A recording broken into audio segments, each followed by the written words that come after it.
કેમ છો વિદ્યાર્થી મિત્રો? હું છું મયુર લિંબાચિયા અને તમે જોઈ રહ્યા છો ફિઝિક્સ બાય મયુર લિંબાચિયા. તો ચલો વિદ્યાર્થી મિત્રો શરૂ કરીએ આજનો આ વિડિયો લેક્ચર, જેમાં આપણે ધોરણ 12 સાયન્સ પ્રકરણ નંબર 4 ના સ્વાધ્યાયના દાખલા સોલ્વ કરીશું.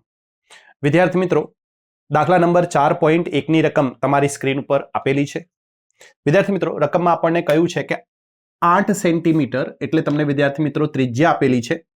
તો અહીંયા હું જે ગિવન પેરામીટર્સ છે એટલે કે આપેલ પેરામીટર્સ એને હું લખી નાખું છું. તમારી પાસે ત્રિજ્યા છે 8 સેન્ટીમીટર, એને આપણે રૂપાંતરણ કરી લઈએ 8 × 10⁻²મીટર. ત્રિજ્યાવાળા 100 આંટા ધરાવતા n બરાબર 100 આંટા આપેલા છે. એક વર્તુળાકાર ગૂંચળામાંથી 0.4 એમ્પિયર જેટલો પ્રવાહ વહે છે. તો ગૂંચળાના કેન્દ્ર પાસે, દેખો અહીંયા વિદ્યાર્થી મિત્રો, કેન્દ્ર પાસે છે ચુંબકીય ક્ષેત્રનું મૂલ્ય શોધવાનું છે. તો તમારે કેન્દ્ર પાસે ચુંબકીય ક્ષેત્રનું મૂલ્ય શોધવાનું છે. હવે થિયરી આપણે જાણીએ છીએ, હું એકવાર રિવાઇઝ કરી દઉં છું. જુઓ, આપણે એક વર્તુળાકાર ગૂંચળું લઈ એના કેન્દ્રથી x અંતરે રહેલા p બિંદુ પર ચુંબકીય ક્ષેત્ર આ રીતે મેળવેલું હતું, તમને થિયરી યાદ હશે તો. અને આ જે ચુંબકીય ક્ષેત્રનું સૂત્ર આવતું એ કંઈક આરે μ0 ni r² 2x² + r² 3/2. વિદ્યાર્થી મિત્રો, આ સૂત્ર હતું. આ સૂત્ર ક્યાં છે, કોના માટે છે? તો x અંતરે, કેન્દ્રથી x અંતરે રહેલા બિંદુ પર. આપણે ક્યાં મેળવવાનું છે વિદ્યાર્થી મિત્રો? આપણે કેન્દ્ર પર મેળવવાનું છે. જો કેન્દ્ર પર મેળવવાનું હોય તો આપણે શું કરીએ છીએ? x બરાબર 0 મૂકી દઈશું. x બરાબર શું મૂકીશું? 0. જો x બરાબર 0 મૂકું તો સૂત્ર શું થાય?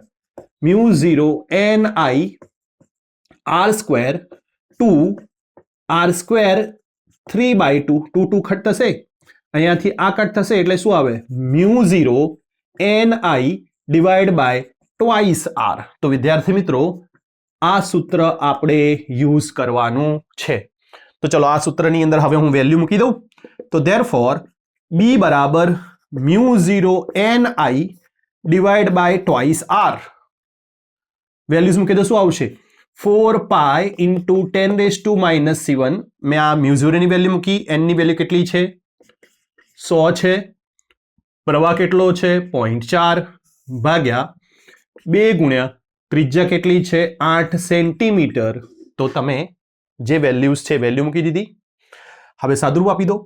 તો b બરાબર શું લખી શકાય? તો જુઓ, અહીંયા 4 દુ 8, અહીંયા થશે વિદ્યાર્થી મિત્રો આ 10⁻⁻ જે 7 છે એ હું અહીંયા કટ કરીને 10⁻⁻5 કરું, સાથે સાથે આ બંને કટ કરીને અહીંયા -3 કરી શકું. તો હવે શું વધે છે જરા જુઓ, પાય ગુણ્યા 10⁻³ ગુણ્યા 0.4 ભાગ્યા 4 વધે. બરાબર છે? તો તમે જ્યારે આને સોલ્વ કરશો તો કંઈક આવું આવશે. હું કેલ્ક્યુલેટરથી એને એકવાર સોલ્વ કરી દઉં છું. જરા જુઓ, કેલ્ક્યુલેટર 3.14 ગુણ્યા 0.4 ભાગ્યા 4 એટલે તમારી પાસે આવે છે 0.314 ગુણ્યા 10⁻³ ટેસ્લા. તો આને આવી રીતે લખી શકાય. ધેરફોર b બરાબર 3.14 ગુણ્યા 10⁻⁴ ટેસ્લા. તો વિદ્યાર્થી મિત્રો, આ તમારો આ દાખલાનો જવાબ છે. ઓકે, દાખલો બહુ ઇઝી છે. ફક્ત આ સૂત્ર તમને કેન્દ્ર ઉપર ચુંબકીય ક્ષેત્રનું સૂત્ર આવડવું જોઈએ. સરળતાથી તમે વેલ્યુ મૂકીને જવાબ લાવી શકશો. તો આશા રાખું છું કે તમને આ દાખલો સમજાયો હશે. હવે આપણે વિદ્યાર્થી મિત્રો દાખલા નંબર 4.2 ને સોલ્વ કરીશું. તમે આને લખી નાખો, પછી હું એને ઇરેઝ કરી દઉં છું. ઓકે વિદ્યાર્થી મિત્રો, દાખલા નંબર 4.2 ની રકમ બોર્ડ ઉપર અહીંયા મેં લખેલી છે. એકવાર રકમને વાંચી અને આપેલી માહિતીને સમજી લઈએ. તો રકમમાં કંઈક આવું કહ્યું છે, એક લાંબા સીધા તારમાંથી 35 એમ્પિયર વિદ્યુત પ્રવાહ વહે છે. તો વિદ્યાર્થી મિત્રો, આપણને જે ગિવન વેલ્યુ આપેલી છે, મતલબ જે માહિતી આપેલી છે, એમાં સૌથી પહેલા તો આપેલો છે પ્રવાહ I બરાબર 35 એમ્પિયર. આગળ શું કહે છે? તારથી 20 સેન્ટીમીટર અંતરે, તો એક તારમાંથી પ્રવાહ વહે છે અને એ તારથી 20 સેન્ટીમીટર અંતરે, તો અહીંયા વિદ્યાર્થી મિત્રો આકૃતિ દોરું છું.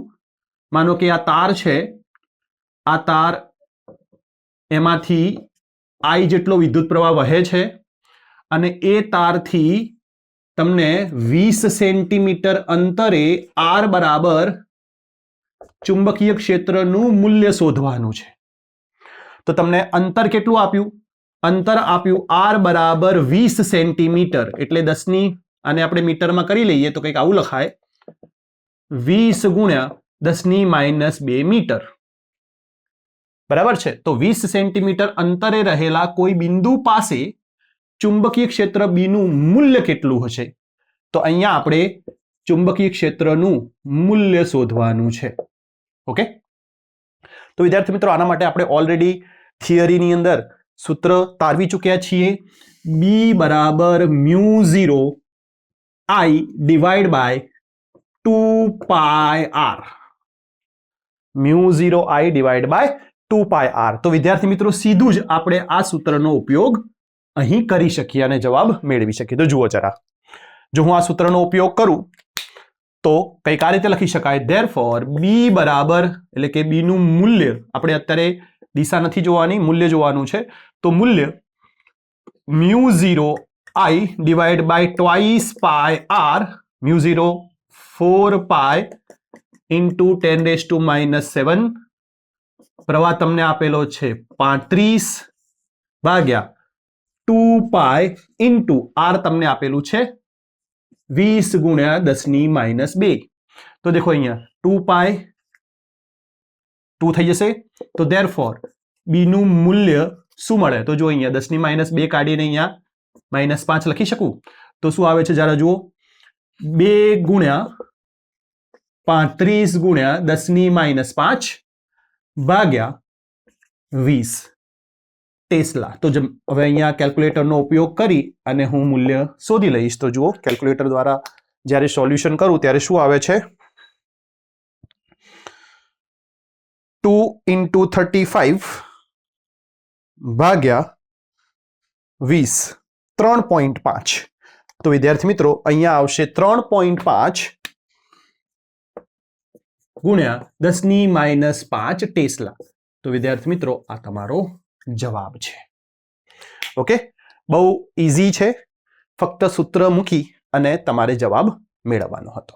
ઓકે, હવે આને લખી નાખો, પછી હું ઇરેઝ કરી અને દાખલા નંબર 4.3 ને સોલ્વ કરીશ.